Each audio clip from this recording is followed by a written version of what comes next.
కొడుక అయ్యగారి దగ్గర వేయచ్చును మారా పోయొచ్చినాయి అమ్మ. అయ్యగారు ఎప్పుడు మంచి రోజులు అని చెప్పేసి ఒక పేపర్ మీద రాసి ఇచ్చిండే.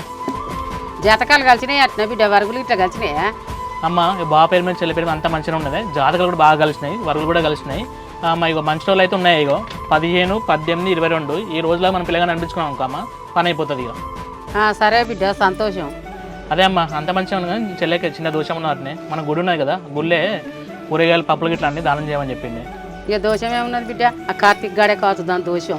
పోయి శని పూజ చేయిస్తే దాని శని అన్నది పోతుంది. అదే అమ్మ ఈ శని పూజతోనన్నా చెల్లె బట్టి నాకు ఆర్థిక చెడంతా మొత్తం పోవాలి ఇక.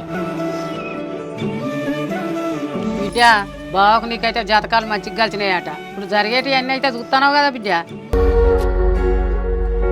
ఇగో చెల్లె ఏం చేసినా కానీ నీకు తెలిసే చేస్తాను, నీకు చెప్పకుండా అయితే అసలు ఏం చేస్తాం చెల్లె. తర్వాత అయితే ఇట్లాంటి కథలు అయితే ఏం పడవు కదా. ఎందుకన్నా ఊకే నన్నే అంటాను, మీరు చెప్పినట్టు వింటానా కదా. ఏమో చెల్లె నేను చెప్పినప్పుడు అయితే విన్నట్టే వింటాను, తర్వాత నువ్వు చేసేది అని చెప్తాను. నేను నమ్మాలంటే నాకు భయం అవుతుంది.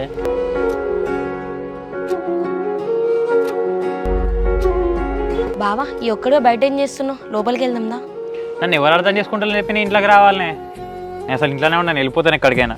ఇగో ఈ పిచ్చి పిచ్చి మాటలే మాట్లాడక బావా. నైట్ నుంచి నువ్వేం తినలేదు, దా ఇంట్లో పోయి తిందాందా? నాకు ఆకలి లేదు, నేను ఇంట్లోకి రానే.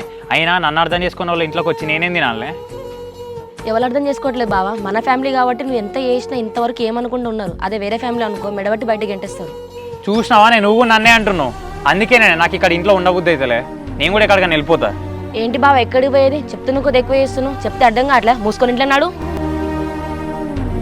బావా ఇప్పుడైతే ఇంట్లో తెలిసింది కదా, అందరు కలిసి ఏదో ఒక నిర్ణయం తీసుకుంటారు. నువ్వెందుకు ఇట్లా చేస్తున్నావు? దా ఇంట్లో పోదాం.